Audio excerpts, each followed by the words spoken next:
ကျွန်တော်တို့ဒီပတ်မှာတော့မိုယန်းဂီတာဆိုတဲ့ grammar တစ်ခုကိုလေ့လာကြည့်ကြအောင်ဒီ grammar လေးကတော့အကြောင်းအရာတစ်ခုကိုခံမှန်းပြီးတော့ပြောဆိုတဲ့အခါမျိုးမှာသုံးလို့ရှိပါတယ်ဥပမာအဖြစ်အိုနူနာရှိကဟုတ်လေနေယောဒီကအိုမိုယန်းဂီယောဒီနေ့ရာဒီဥရုကအုံမိုင်းနေတယ်ဒီကအိုမိုယန်းဂီယောမိုးရတော့မဲ့ပုံစံရတယ်ဒီ grammar လေးရဲ့အဓိပ္ပာယ်ကတော့ပုံစံရတယ်ဆိုပြီးတော့အဓိပ္ပာယ်ရပါတယ်သူ့ရဲ့မိုယန်းဆိုတာပုံစံပုံမှန်စံတွေကိုပြောတဲ့အခါမှာမိုယန်းဆိုပြီးတော့သုံးလေးရှိပါတယ်ဒါကြောင့်မလို့မိုယန်းဆိုတဲ့စကားလုံးလေးကနေဆင်းသက်လာတာဖြစ်တဲ့အတွက်ပုံစံရတယ်ဆိုပြီးတော့အဓိပ္ပာယ်ရပါတယ်ဒီနေ့တော့ဒီ grammar လေးကိုဘယ်လိုမျိုးအသေးစိတ်သုံးလဲဆိုတာကျွန်တော်တို့အတူတူဆက်ပြီးတော့လေ့လာကြည့်ကြအောင်အားလုံးပဲမင်္ဂလာပါ Easy Korea Channel မှာကြိုဆိုပါရစေဒီနေ့လေ့လာမယ့် grammar လေးကတော့မိုယန်းဂီတာဆိုတဲ့ grammar လေးဖြစ်ပါတယ်ဒီ grammar လေးကိုတော့ noun တွေ verb တွေ adjective တွေနဲ့အကုန်တွဲသုံးလို့ရပါတယ်သူ့ရဲ့အဓိပ္ပာယ်ကတော့ပုံစံရတယ်ဆိုပြီးတော့အဓိပ္ပာယ်ရပါတယ်ဒီ grammar လေးကိုအသုံးပြုတဲ့အခါမှာတော့ကိုအသုံးပြုမဲ့ကာလကိုလိုက်ပြီးတော့သူ့ရဲ့ရှေ့မှာထည့်ရမယ်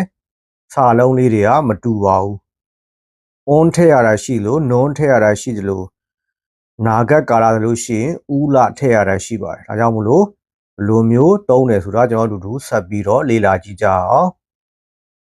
ကျွန်တော်တို့အရင်ဆုံးဒီ grammar လေးကို verb တွေနဲ့ဘယ်လိုတွဲသုံးတယ်ဆိုတာကြည့်အောင်ဒီ grammar လေးကို verb တွေနဲ့တွဲသုံးတဲ့အခါမှာပစ္စုပန်ကာလအနေနဲ့သုံးကျင်တဲ့အခါမှာရှေ့မှာ non ထည့်ပေးရပါတယ်ကိုအသုံးပြုတဲ့ verb ကအတတ်ပါသည်ဖြစ်စေမပါသည်ဖြစ်စေ non ကပ်ပြီးတော့ non မိုယန်းဂီတာဆိုပြီးတော့သုံးပေးရပါတယ်နောက်ထပ်အတိတ်ကာလအနေနဲ့သုံးကျင်တဲ့အခါမှာကိုအသုံးပြုတဲ့ verb မှာအတတ်ပါလို့ရှိရင် on ကပ်ပြီးတော့အတတ်မပါရင်တော့နာတကပ်ပေးရပါတယ် on နာမိုယန်းဂီတာဆိုပြီးတော့သုံးပေးရပါတယ်နောက်ထပ်အနာဂတ်ကာလကိုပြောကျင်တဲ့အခါမှာတော့ဥလအတတ်ပါလို့ရှိရင်ဥသုံးပြီးတော့အတတ်ပါရင်တော့လာတကပ်ပေးရပါတယ်နောက်ထပ်ဒီ grammar လေးကို adjective လို့ခေါ်တဲ့နမဝိသနာတွေနဲ့တွဲသုံးတဲ့အခါမှာတော့ပစ္စုပန်ကာလအနေနဲ့သုံးကျင်တဲ့အခါမှာအတတ်ပါလို့ရှိရင် on သုံးပြီးတော့အတတ်ပါရင်တော့နာတကပ်ပေးရပါတယ်အဲကြောင့်မလို့ on နာမိုယန်းဂီတာဆိုပြီးတော့သုံးပေးရပါတယ်နောက်ထပ်ဒီ grammar လေးကိုပဲအတိတ်ကာလအနေနဲ့သုံးကျင်တဲ့အခါမှာကိုသုံးပြုမဲ့ adjective နမဝိသနာကို verb 2ပြောင်းပြီးတော့သုံးဆိုတဲ့စာလုံးလေးကပ်ပေးရပါတယ်ဥပမာအဖြစ်ရေပုတာကိုverb 2ပြောင်းလို့ရှိရင်ရေပေါ့ဆိုပြီးတော့ဖြစ်သွားပါတယ်နောက်မှာသုံးကပ်ပြီးတော့ရေပေါ့သွန်မိုယန်းဂီတာလိုမျိုးသုံးပေးရပါတယ်သူ့ကိုအနာဂတ်ကာလအနေနဲ့သုံးကျင်တဲ့အခါမှာတော့ဥလကပ်ပြီးတော့အတတ်ပါလို့ရှိရင်ဥတတ်ပါရင်တော့လာတကပ်ပြီးတော့မိုယန်းဂီတာဆိုပြီးတော့သုံးပေးရပါတယ်နောက်ထပ် noun အနေနဲ့တွဲသုံးတဲ့အခါမှာတော့noun တွေကိုပစ္စုပန်ကာလအနေနဲ့သုံးတဲ့အခါမှာအတတ်ပါသည်ဖြစ်စေမပါသည်ဖြစ်စေ in ကပ်ပြီးတော့ in မိုယန်းဂီတာဆိုပြီးတော့သုံးပေးရပါတယ်နောက်ထပ် noun တွေကိုအတိတ်ကာလအနေနဲ့သုံးနေတဲ့အခါမှာတော့အတတ်ပါလို့ရှိရင် your turn ဆိုပြီးတော့သုံးပေးရပါတယ်နောက်ထပ်အတတ်ပါလို့ရှိရင်တော့ e or turn ဆိုပြီးတော့သုံးပေးရပါတယ် e or turn မိုယန်းဂီတာ noun တွေကိုတော့နာဂတ်ကာလနဲ့တွဲသုံးလေးမရှိပါဘူးဒီ grammar လေးကိုတော့များသောအားဖြင့်ပစ္စုပန်ကာလမှာပဲအသုံးများပါတယ်ဒါပေမဲ့ကိုကတော့အသုံးပြုတဲ့ပုံစံကိုတည်ထားရင်ပို့ပြီးတော့ကောင်းပါတယ်နောက်ထပ်ဒီ grammar တွေအသုံးပြုတဲ့အခါမှာရှေ့ကအသုံးပြုတဲ့ပုံစံတွေကမတူညီတဲ့အတွက်ဒေချာလေးတော့မှတ်ထားဖို့လိုပါတယ်ကျွန်တော်တို့နမူနာစာကြောင်းလေးတွေကြည်ရင်နဲ့ထပ်ပြီးတော့လေ့လာကြည့်ကြအောင်နံပါတ်1ဥမာလေးကိုကြည့်အောင်အာဂီကဥနုံကောဘိုနီကဘဲကကိုဖုံးငိုရန်းကြီးရော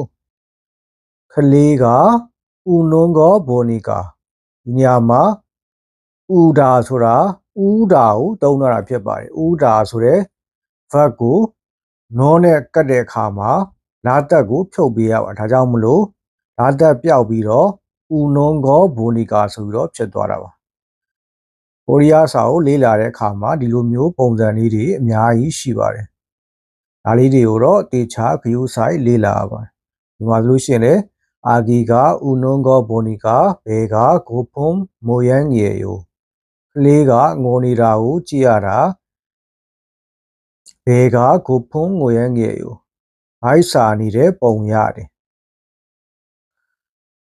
ကိုဖုတာဆိုတဲ့အကြည့်ရဲ့နောက်မှာမိုယန်းငီတာကိုကတ်ထားတာဖြစ်တဲ့အတွက်ကိုဖုတာကိုပြစ္ဆုတ်ပံကာလအကြည့်ဖြစ်တဲ့အတွက်အောက်မှာအတက်မပါတဲ့အတွက်နားသက်ကပ်ပြီးတော့ကိုဖုံမိုယန်းငီယောအကြည့်တွေကိုပြစ္ဆုတ်ပံကာလအနေနဲ့သုံးတဲ့အခါမှာအတက်ပါလို့ရှိရင်အွန်သုံးပြီးတော့အတက်ပါရင်တော့နားသက်သုံးပြရပါဒါကြောင့်မလို့ဘေကကိုဖုံမိုယန်းငီယောစာသွင်းတစ်ခေါက်ဖတ်ကြည့်အောင်အာဂီကဥနုံးကောပိုနီကဘေကကိုဖုံမိုယန်းငီယောကလေးကငိုနေတာကိုကြည့်ရတာဘေကကိုဖုံမိုယန်းငီယောဘိုက်စာနေတဲ့ပုံရတယ်ဒီလိုမျိုးခန့်မှန်းတဲ့အခါမျိုးမှာဒီလို grammar လေးတွေသုံးပြီးတော့ပြောလို့ရှိပါတယ်နောက်ထပ်ဥပမာတစ်ခုထပ်ကြည့်အောင်ဂျောဆာရန်မွန်ဝီစာရင်မိုယန်းငယ်ယောဟိုလူကတော့ဆရာဝန်ဖြစ်ပုံရတယ်နောက်အနေနဲ့တွဲသုံးတဲ့အခါမှာတော့နောက်မှာအီဒါဆိုတဲ့ဘတ်ကိုခံပြီးရတာဖြစ်တဲ့အတွက်ဝီစာရဲ့နောက်မှာအီဒါလိုက်ပြီးတော့အီဒါကိုအင်းပြောင်းပြီးတော့ဝီစာအင်းမိုယန်းငယ်ယောဆရာဝန်ချစ်တဲ့ပုံရတယ်ဆိုပြီးတော့အဓိပ္ပာယ်ရပါတယ်။နောက်နေဦးကြတော့ဤဒါခံရတဲ့အတွက်ဤဒါဆိုတော့ဖြစ်သည်ဆိုတဲ့အဓိပ္ပာယ်ရှိပါတယ်။ဒါကြောင့်မလို့ဆရာဝန်ဖြစ်တဲ့ပုံရတယ်ဆိုပြီးတော့အဓိပ္ပာယ်ရပါတယ်။ဂျောဆာရန်မွန်ဝီစာအင်မိုယန်းငယ်ယောဟိုလူကတော့ဆရာဝန်ဖြစ်ပုံရတယ်ဆိုတဲ့အဓိပ္ပာယ်ဖြစ်ပါတယ်။နောက်ထပ်ဥပမာတစ်ခုထပ်ကြည့်အောင်ဂျောရှ်တန်ရဲ့စာရန်ဒိုရီဂျူရူဆော်နေယောomshiki mashino moyangyeyo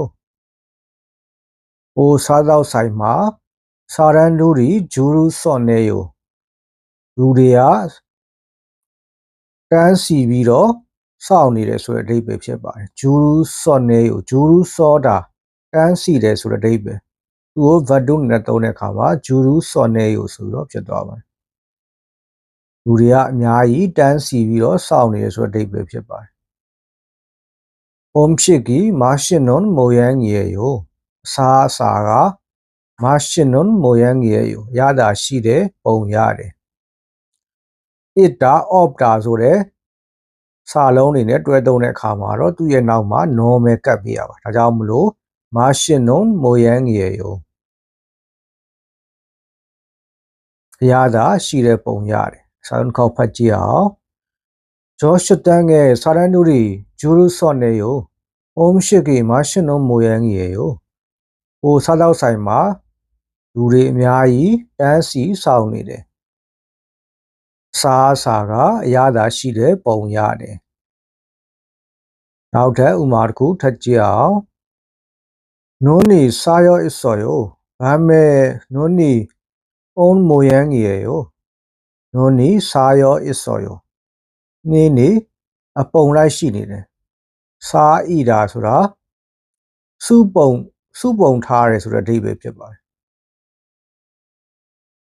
နုံးနီစားရောအစော်ယောနင်းနေအပုံလိုက်ဖြစ်နေတယ်ဘာမဲ့နုံးနီအုံးမိုယန်းငယ်ယောညာတော့ကနှင်းနေကြခဲ့တယ်နဲ့တူတယ်နုံးနီအိုတာကိုဝတ္ထုပုံစံခွာကောအနေနဲ့သုံးခြင်းတဲ့အခါမှာအတက်ပါလို့ရှိရင်ဗတ်တွေကိုသုံးတဲ့အခါမှာအတက်ပါလို့ရှိရင် on သုံးပြီးတော့အတက်ပါရင်နားတက်သုံးပြရပါတယ်အဲကြောင့်မလို့နုံးနီ on မိုယန်းကြီးရေအိုတာဖြစ်တဲ့အတွက်အောက်မှာနားတက်ကပ်ပြီးတော့ on မိုယန်းကြီးရေ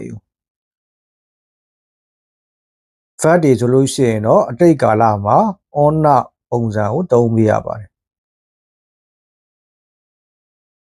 အဲဒီတွေဆိုလို့ရှိရင်တော့ပြစ္ဆုတ်ပံကာလမှာ on နာပုံစံသုံးရပါဒါကြောင့်မလို့ဒီနှစ်ခုကရောထွေးနိုင်တဲ့အတွက်သုံးပြတဲ့အခါမှာတော့သတိထားပြီးတော့သုံးပြရပါတယ် ကိုသုံးမျိုးရဲ့စာလုံးက verb လား adjective လားဆိုတာခွဲခြားပြီးတော့ပြစ္ဆုတ်ပံဆိုလို့ရှိရင် on သုံးရမလား non သုံးရမလားဆိုတာဒီချာနားလည်ထားဖို့လိုပါတယ်ဒီမှာလို့ရှိရင်လည်း verb ဖြစ်တဲ့အတွက် verb 2အနေနဲ့သုံးတဲ့အခါမှာ non ni on မိုရန်ကြီးရောနေနေကြာခဲ့တယ်နဲ့တူတယ်ကြာခဲ့တဲ့ပုံရတယ်ဆိုတဲ့အဓိပ္ပာယ်ဖြစ်ပါတယ်တကယ်လို့ဒီပုံစံကိုပြစ္ဆုတ်ပံကလာအနေနဲ့သုံးနေတဲ့အခါမှာ non ni on မိုရန်ကြီးရောနေနေကြာနေတယ်နဲ့တူတယ်ဆိုတဲ့အဓိပ္ပာယ်ဖြစ်သွားပါတယ်နေနေကြာတဲ့ပုံရတယ် non ni on မိုရန်ကြီးရောပြစ္ဆုတ်ပံကလာအနေနဲ့သုံးမယ်ဆိုလို့ရှိရင်အတ္တပါစီဖြစ်စေမပါစီဖြစ်စေ verb တွေကိုသုံးတဲ့အခါမှာ non ကပ်ပေးရပါတယ်အတိတ်ကာလအနေနဲ့သုံးတဲ့အခါမှာတော့တက်ပါလို့ရှိရင် on သုံးပြီးတော့အတတ်ပါရင်တော့နာတက်သုံးပေးရပါတယ်အဲကြောင့်မလို့ non ni on မိုရန်ကြီးရောနေနေကြာခဲ့တဲ့ပုံရတယ် non ni စားရော isor ရောဗမ်းမဲ non ni on မိုရန်ကြီးရောနေနေအပုံလိုက်ဖြစ်နေတယ်ညာတော့ကနေနေကြာခဲ့တဲ့ပုံစံရတယ်နောက်ထပ်ဥမာတစ်ခုထပ်ကြည့်အောင်伊个也不如不的嘎，那一度比嘎个说欧模样个哟，伊个也不说啦，莫里我打今年这个伊个也不说了都嘛嘞，伊个也不如不的嘎，莫里我打今年这个只要来讲，那一度比嘎个说欧模样个哟，我那边嘞，我啊实在要没崩下的，欧大哦。အနာဂတ်ကာလအနေနဲ့ပြောရင်တဲ့အခါမှာဥလာကပ်ပြီးတော့အတန်ပါအတွက်အောက်မှာလာတက်ကပ်ပြီးတော့ all မိုရန်ကြီးရောရွာမဲပုံရတယ်ဤကြီးရေဘောရုဘိုနီကာနေဤတို့ဘီကာကေဆို all မိုရန်ကြီးရောမိုးလေဝသကိုကြည့်ရတာကြောင့်မနှက်ဖြန်လဲမိုးကစက်တိုင်းရွာမဲပုံရတယ်နောက်ထပ်ဥမာတစ်ခုထပ်ကြည့်အောင်혹시 민수씨 뭐 보았어요? 민수씨ကိုမတွေ့မိဘူးလား혹시ဆိုတာတော့ညာတော့အပြင်ကိုကတခုခုကိုမေးချင်တဲ့ခါမျိုးမှာစကားဆက်အနေနဲ့စကားခံတဲ့ပုံစံမျိုးနဲ့ဒီစလုံးလေးကိုသုံးလို့ရှိပါတယ်혹시 민수씨 뭐 보았어요တရားကိုမေးတဲ့ခါမှာ민수씨 뭐 보았어요လို့တမ်းမမေးဘဲနဲ့ဒီလိုမျိုးသုံးတဲ့ပုံစံလေးလည်းရှိပါတယ်혹시 민수씨 뭐 보았어요ပြောရရင်မြန်မာလိုဘာသာပြန်ရင်တော့တစ်စိတ်လောက်ဆိုတဲ့ပုံစံမျိုးအဓိပ္ပာယ်ရပါတယ်혹시 민수씨 뭐 보았어요 민수씨မတွေ့မိဘူးလား아까 사무실에서 나가는데 밖에 가는 모양이에요ခုနတော့ကအာကာဆိုတာစောနာတော့ကခုနတော့က사무실에서 나가는데လုပ်ငန်းထဲကထွက်သွားခဲ့တယ်နာဂါတာဆိုတာထွက်သွားသည်နာဂါနွန်တဲ့ဘက်ကဲဂါနွန်မိုရန်ကြီးရောအပြင်ကိုသွားတဲ့ပုံရတယ်ဂါတာကိုပြစ္ဆုတ်ပံကလာတွေနဲ့တုံးနေတဲ့အတွက်နွန်ကပ်ပြီးတော့ဂါနွန်မိုရန်ကြီးရောဘက်တွေကိုပြစ္ဆုတ်ပံကလာအနေနဲ့တုံးတဲ့ခါမှာတော့အသက်ပါစီဖြစ်စေမပါစီဖြစ်စေနောက်မှနွန်ကပ်ပေးရပါဒါကြောင့်မလို့ဘက်ကဲဂါနွန်မိုရန်ကြီးရောအပြင်ကိုသွားတဲ့ပုံရတယ်နောက်ထပ်ဥမာတစ်ခုထပ်ကြည့်အောင်ဆိုဖီယာရှိရိုအမ်ဘွိနဲ့အိုနူအန်ဝါဆော်ယိုဆိုဖီယာကိုဒီနေ့မမြင်မိဘူးမတွေ့မိဘူးပဲအိုနူအန်ဝါဆော်ယိုဒီနေ့မလာဘူးလားနဲအော်ချေမိုမီအန်ချိုတာကိုဟန်နွန်တဲ့မန်နီအဖွန်မိုယန်ရေယိုဟုတ်ကဲ့မနေ့ကမိုမီအန်ချိုတာဆိုတာမုံဆိုတာကိုခန္ဓာကိုယ်ကအန်ချိုတာတိတ်မကောင်းဘူး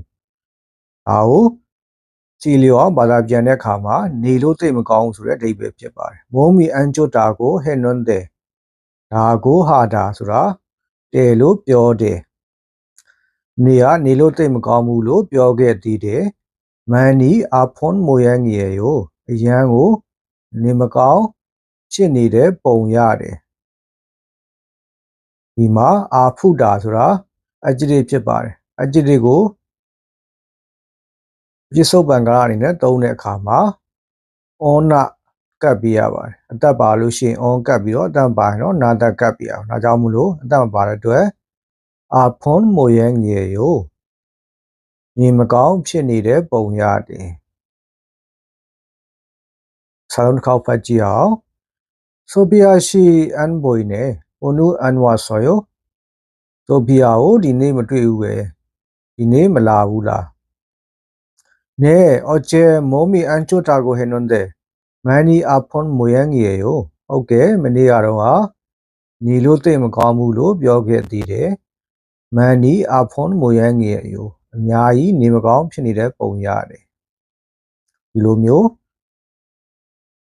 အခြေအနေတရက်ကိုခံမှန်းပြီးတော့ပြောဆိုတဲ့အခါမျိုးမှာဒီလိုပုံစံလေးတွေသုံးလေးရှိပါတယ်မိုရန်ဂီတာ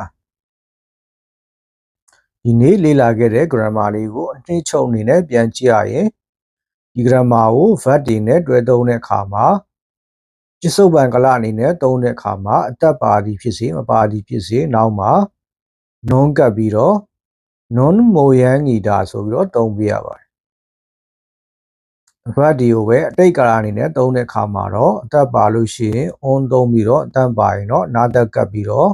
on နာမိုရန်ဂီတာဆိုပြီးတော့သုံးပြရပါတယ်နောက်ထပ်ဘတ်ဒီကိုအနာဂတ်ကာလပုံစံသုံးခြင်းတဲ့အခါမှာတော့